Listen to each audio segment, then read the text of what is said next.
They get some help potentially this weekend against the Lions. Michael Thomas, who suffered a high ankle sprain week 1 against the Buccaneers, returned to practice on Wednesday. Will that make a difference if Michael Thomas comes back, and assuming that he can move like he always has and he's not diminished in some way? It's definitely going to make a difference. There's no doubt. It's another element that a defense has to worry about, right? To where it's just going to make other things easier within the offense. And then really the beauty of Michael Thomas and like the vision of what Sean Payton did, I think, here in drafting him is he realized, hey, Drew's not a big arm guy at that point of his career, not throwing balls down the field. Michael Thomas really fits the way Sean Payton wants to run the offense with Drew.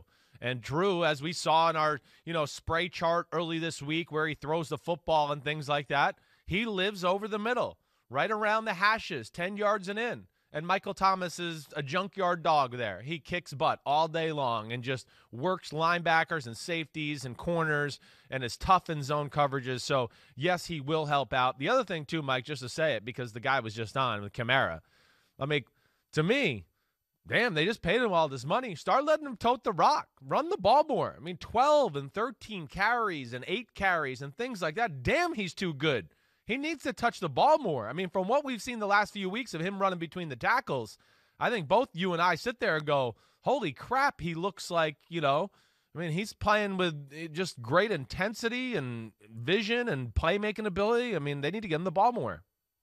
Yeah, but that's the balance. You got to keep him healthy. I know, the way the Saints have always handled their running backs, it's been multiple. And he's being paid in part to be a receiver, even though it's mainly in the short passing game, because that's where he does a lot of his damage. His 52-yard touchdown the other night was on a catch, not on a handoff. And you don't want to bang him into the tackles over and over again because that's when you run the risk of him getting injured. And if they don't have Alvin Kamara, they really are in trouble. The 49ers are going to get back one of their injured players who hasn't been available for the last 2 games. George Kittle suffered a knee injury on a hospital ball thrown by Jimmy Garoppolo week 1. I mean, it was. He threw it high, and Kittle tried to catch it, and he got hit low, and he injured his knee. Missed 2 games. He's full go after missing those games.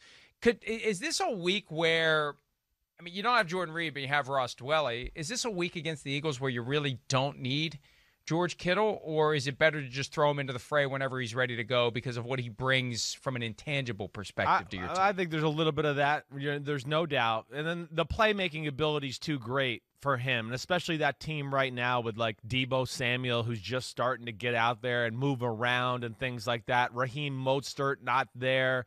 Tevin Coleman not there. So some of their explosive playmakers are not, available, and that's where they miss them. Now, last week, they got away with it. I mean, Shanahan was great in the drop-back passing game. Nick Mullins was good. And then he had a few good game plan design runs against the Giants defense that played the run pretty well.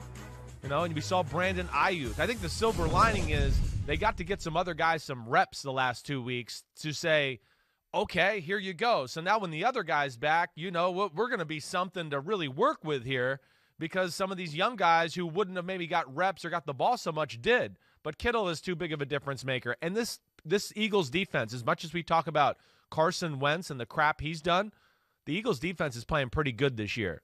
And this will be a challenge for this 49ers offense, and that's probably why he wants Kittle out there as well. Hi, I'm Mike Tirico, and thanks for watching. Make sure to hit subscribe for the latest news and highlights from NBC Sports.